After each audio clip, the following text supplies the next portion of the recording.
President Trump. Donald John Trump Chelsea handler issues July 4th apology to world. "We're sorry about our president. U.S. pork producers prepare for steep tariffs. I don't want to be the patriot who dies at the end of the war." ACLU membership grew from 400,000 to 1.84 million after Trump was elected. Report more needs a win on trade, and the Mexican election could help him get one.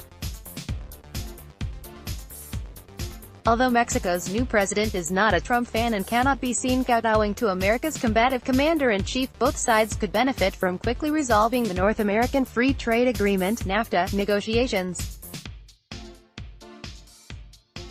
Trump is under increasing pressure to de-escalate the trade battle from supportive groups like farmers and the Chamber of Commerce.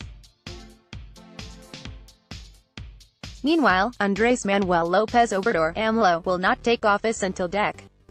1, but his victory was so lopsided that he may well influence policy even as his predecessor is still at the helm. He has tried to calm jittery investors by pledging central bank independence and spending constraints, but he could send a stronger message by calling for a quick resolution to trade negotiations with the U.S. He cannot fulfill his promise to improve the lives of Mexico's poor without the help of foreign investors and the United States. That he needs NAFTA. The initial conversation between the two leaders was respectful. A door was opened.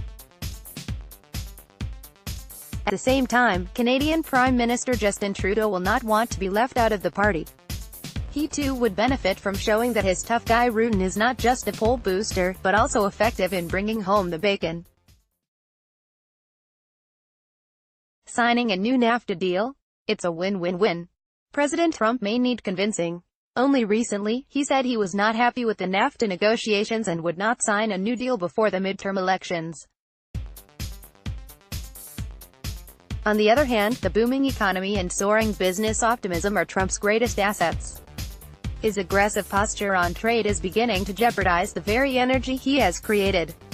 He needs to show it will bear fruit. Nowhere is a deal more necessary than in North America. Canada and Mexico rank as our top two export markets. Those retaliating against Trump's tariffs on aluminum and steel are not stupid. They have targeted products and regions important politically and economically to Republicans. The Chamber of Commerce just recently weighed in, producing a study showing the impact of Trump's tariff battles and highlighting the states that stand to lose the most. The Chamber notes that some $75 billion of U.S. exports are now targeted by other nations. They report that half of all U.S. manufacturing jobs depend on exports, and 1 in 3 acres of American farmland is planted for international sales. The analysis shows that several toss-up states, including Michigan, Wisconsin and Pennsylvania, are among those hardest hit.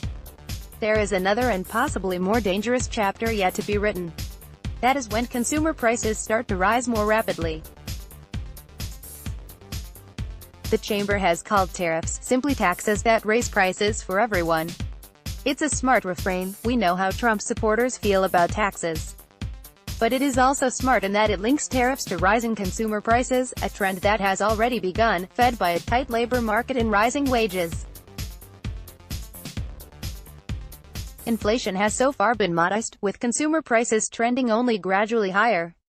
Still, the Consumer Price Index was up 2.2% in May, compared to 1.7% a year ago and the biggest jump this year. If voters begin to be concerned about rising prices and Trump's opponents pin some of the cost increase on the president's trade moves, public opinion could quickly sour on his agenda. So far this year, import prices are up 4.3%, with fuel costs the major contributor to the increase. That rise, coming in spite of a year-to-date rise of 8% in the trade-weighted value of the dollar, did not include any impact from tariffs.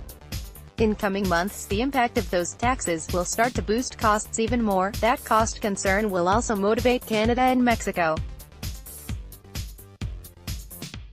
Canada has just imposed tariffs on $12.6 billion of U.S.